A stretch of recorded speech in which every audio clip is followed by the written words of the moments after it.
Former NATO General Wesley Clark in 2007 said that I believe it was going to be 7 countries in 5 years that would be destroyed and overthrown. About 10 days after 9/11, I went through the Pentagon and I saw Secretary Rumsfeld, and one of the generals called me and he said, "Sir, we've made the decision. We're going to war with Iraq." This was on or about the 20th of September. So I said, "Well, did they find some information connecting Saddam to Al-Qaeda?" He said, No. He says, "There's nothing new that way. They just made the decision to go to war with Iraq."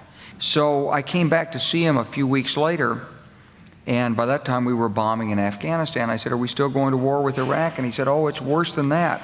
He said, he reached over on his desk, he picked up a piece of paper, and he said, I just got this down from upstairs," meaning the Secretary of Defense's office today, and he said, "This is a memo that describes how we're going to take out 7 countries in 5 years, starting with Iraq and then Syria, Lebanon, Libya, Somalia, Sudan, and finishing off Iran."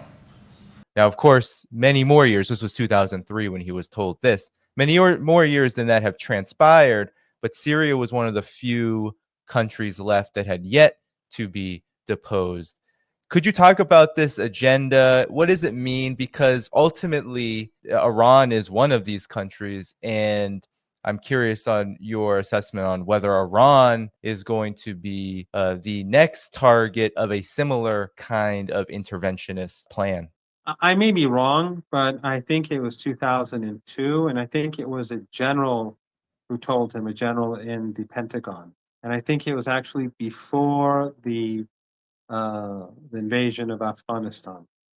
I think there were 2 meetings, and in the second, it was during the airstrikes on Afghanistan, which he was told about these countries.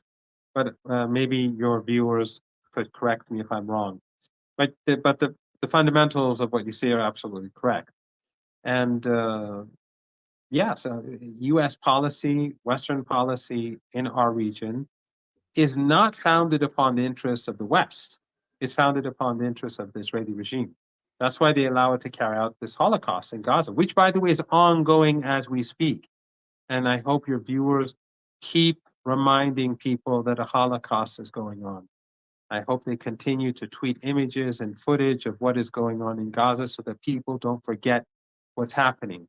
After what Erdogan did to Syria, I think it's been forgotten for the last 10 days.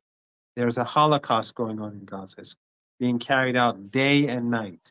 Every hour, there are new atrocities being carried out in Gaza. But U.S. and Western policy in West Asia and North Africa is founded upon the interests of the Israeli regime, not the interests of the West. Who was a key, if not the most important advocate of the war in Iraq? It was Netanyahu. He told Congress that this would be great for the United States. It's on, people can look it up online. The destruction of Libya, all of the dirty wars here, all of these, the sanctions against Lebanon, the sectarian sanctions, the West imposed sanctions on Lebanon directed at Shias because they saw them as key to the support of Hezbollah and the resistance. So the West was supporting certain ethnic, certain sects, basically, to support the Israeli regime. All these wars, the dirty war in Syria, it caused millions of refugees to go to Europe. And it changed the political map of Europe. That wasn't in the interest of the elites in Europe. It helped bring about Brexit, for good or for ill. But it changed the political mapping. It created the rise of new forces in Europe, which many people are unhappy about. So these elites were unhappy about it, but they still did it because the Israeli regime is more important for them than their own countries. That is the reality of Western policy in this region. I don't believe that the United States has the ability to defeat Iran. Iran is a very powerful country. And by the way, Iran will continue to support the axis of resistance. The axis of resistance exists. Syria was always the weakest link. But Iran will continue to support the Axis. But we have dark days ahead. There's no doubt about that. But without a doubt, this was a major setback for the resistance and a major setback for the Palestinian people. And have no doubt that Erdogan is not going to do anything for Palestine. He's selling oil to Israel. For the last 14 months, he's been the oil coming from Turkey, cheap Baku oil has been going through Turkey to Israel. He's a part of this genocide. Those who say he couldn't, legally he couldn't do anything, that's nonsense. If he had told Aliyev and Baku to stop selling oil, Aliyev would have obeyed. Aliyev is under his thumb, the dictator in Baku. He would have did as told. Even after Netanyahu and his former minister of genocide were handed or were declared as war criminals by the ICC and arrest warrants were issued, he still continued to sell oil and do indirect trade and continue with diplomatic ties. So he could have stopped it by saying that I'm implementing the Genocide Convention, just as Ansarullah in Yemen did. But he chose not to because he's an ally of Netanyahu. And we'll see that Al-Qaeda and Turkey do nothing against the Israeli regime. They'll do nothing for the Palestinian people, just as they've done nothing so far.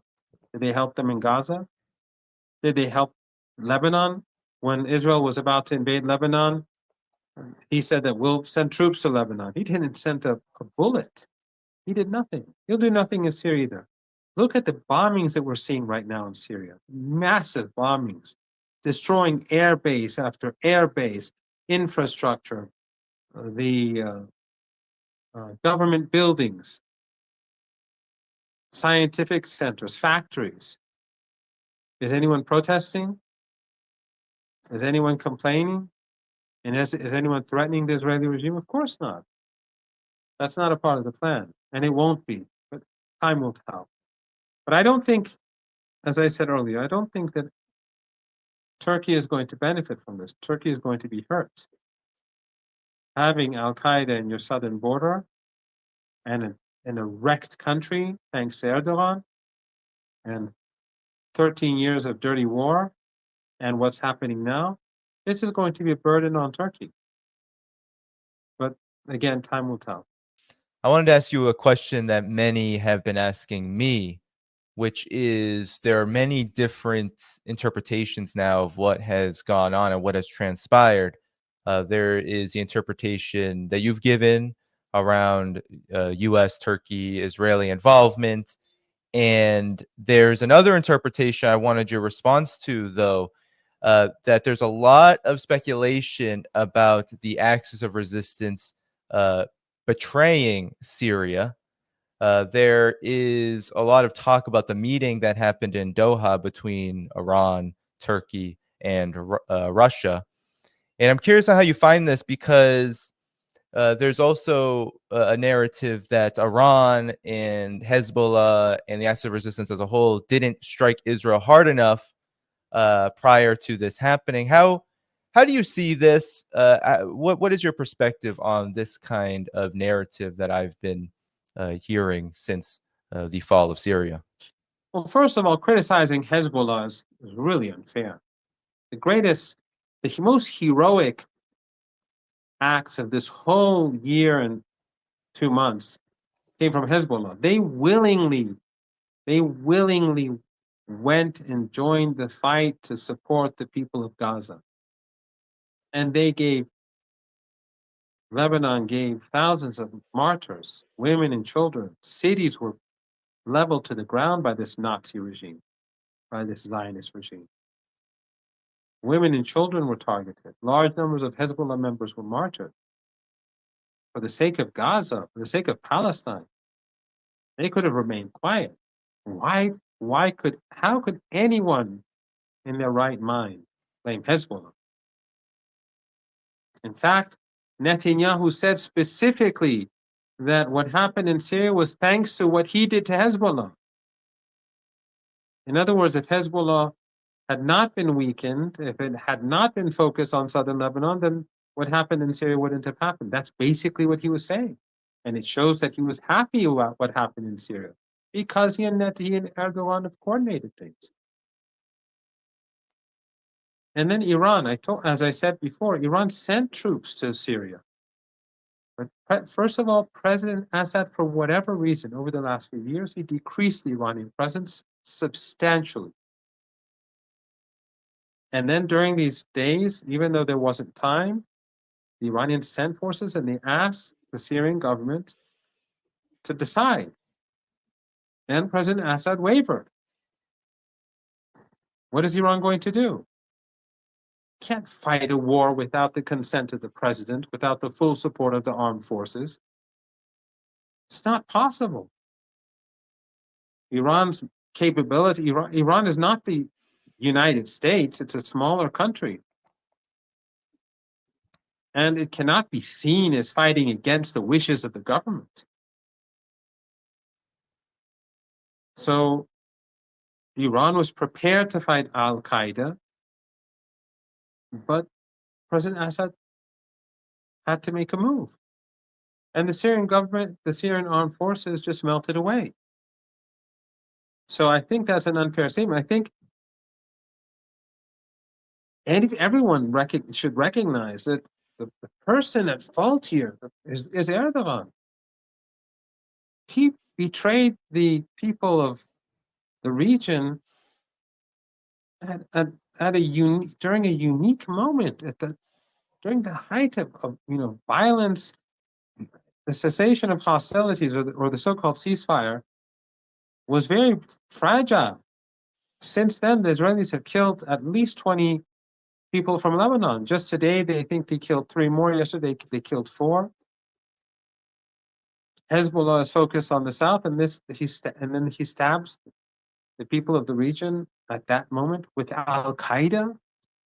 I mean, the Iranian foreign minister, when he was in Doha, said very specifically that we'll stand with the Syrian government. He also said that we support the legitimate opposition, but not terrorists. Just as we did in 2011 and 12 and 13. We support the nonviolent opposition. I mean, their right to be a part of civil society, but not these terrorists. So instead of blaming Iran or Hezbollah, I think people should focus on Erdogan, people should focus on the United States, people should focus on those people who are using al-Qaeda. It's clear as day what groups are being used. So it's easy to blame Iran. I mean, I've seen that people blame Iran. And striking Israel, True Promise 3 will be carried out, but there's no relationship between True Promise 3 and what happened in Syria. Let's say Iran carried out True Promise 3 10 days ago. Would that have stopped Erdogan from invading Syria? This has nothing to do with it. But Iran will carry out True Promise 3. But Iran has one chance to do so, because Iran can't just start lobbing missiles at Israel. The global south will turn against Iran. Iran can't be seen as escalating. Iran has to respond to escalation. So Iran will have one chance to hit the Israeli regime hard, and it will do it in a way to maximize that effect. There are many, the Israelis have anti-aircraft systems. They're moving around their key assets. The Iranians want to make sure that if they have one shot, they hit them hard.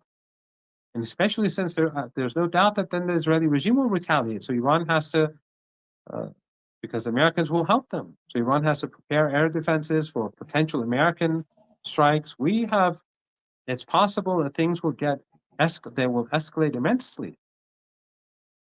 So it's not just, this is not like a video game. This is war. And it has to be done correctly. But this has nothing to do with what Erdogan did to Syria. That's Israel.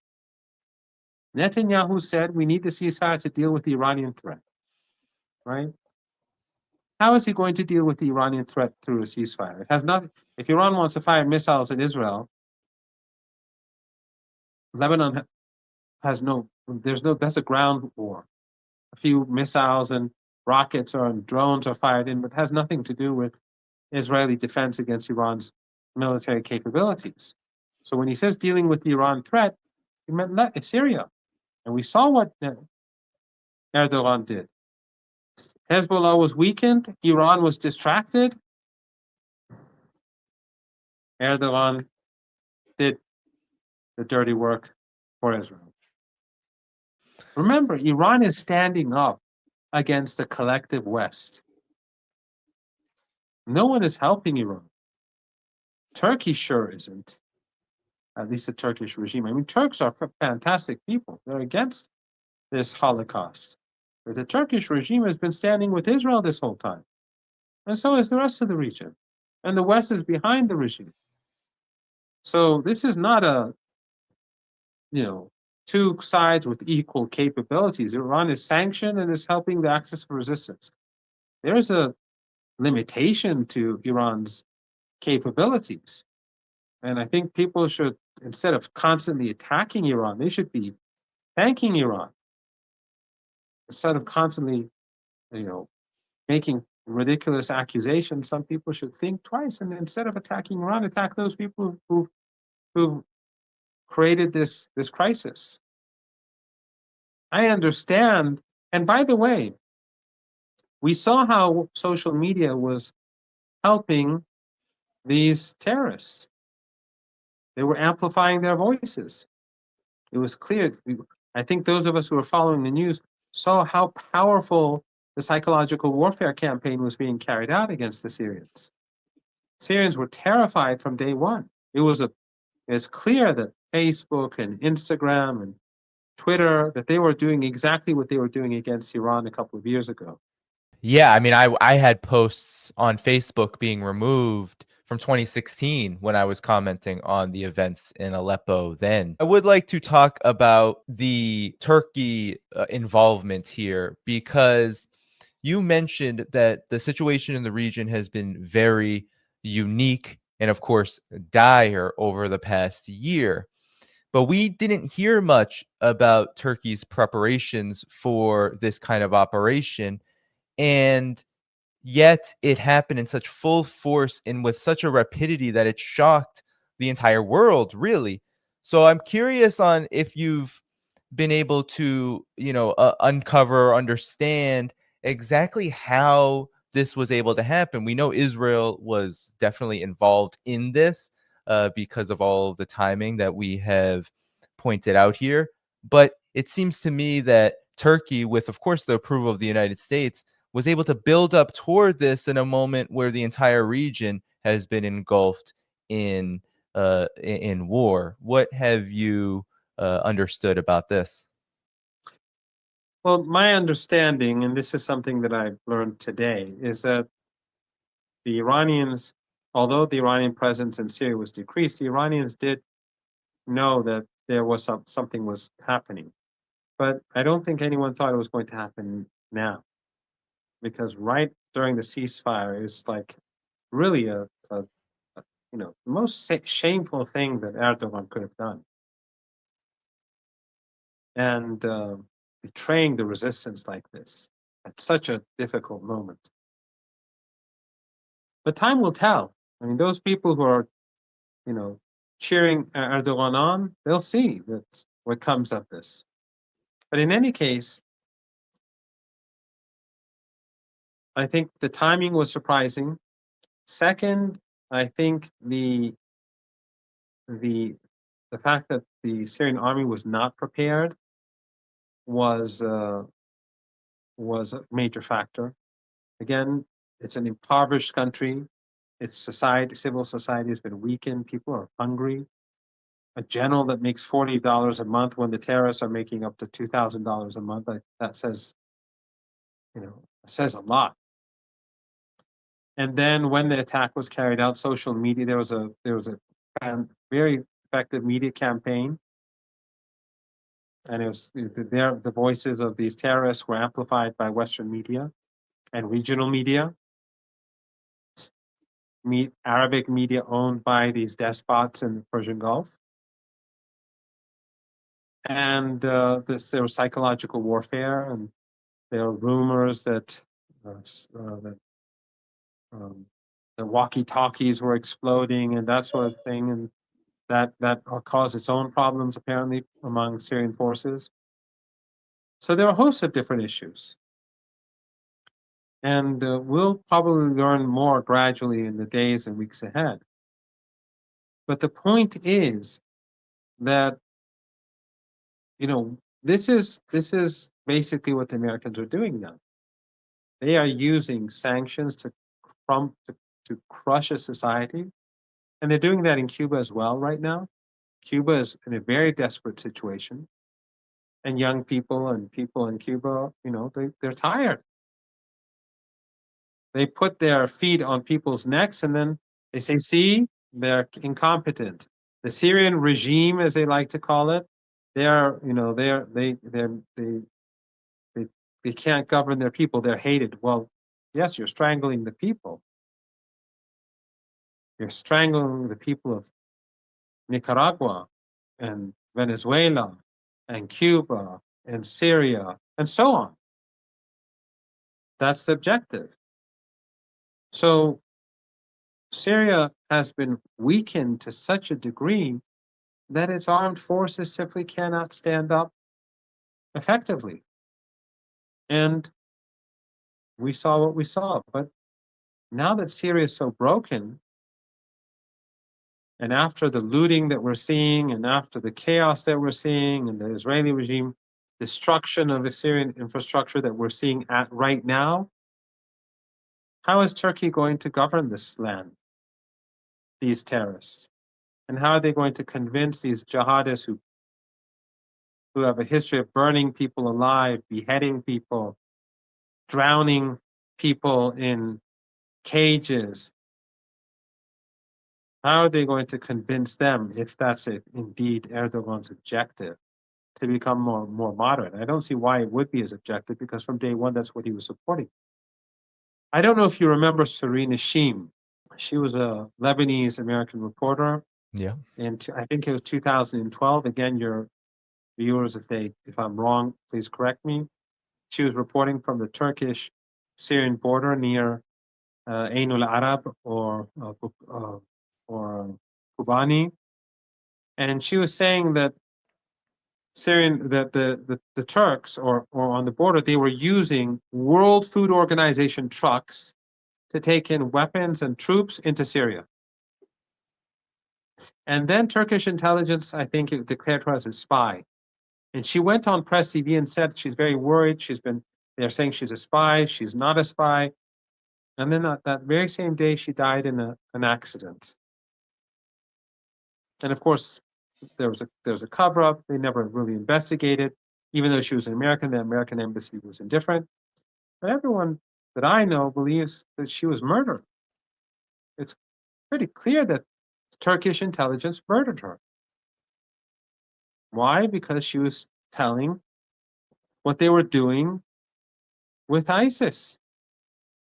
So Erdogan, why would Erdogan turn these people into moderates? Because he's not a moderate. He's an extremist. And these are his children. These are his proxies. So but let's say for pragmatic reasons, for PR reasons, he and Jolani tell their henchmen to tone it down, to stop slaughtering people. Do you think they're going to do that? Do you think that these terrorists who have this history will refrain from slaughtering innocent people? No, I don't think so. Well, Abu Muhammad al-Julani had a $10 million bounty on his head from the Department of State not too long ago, as of 2017. Now he's been completely reformed and rebranded as By CNN. Yes, he had a whole CNN interview that rebranded him as a more legitimately moderate, quote unquote, rebel.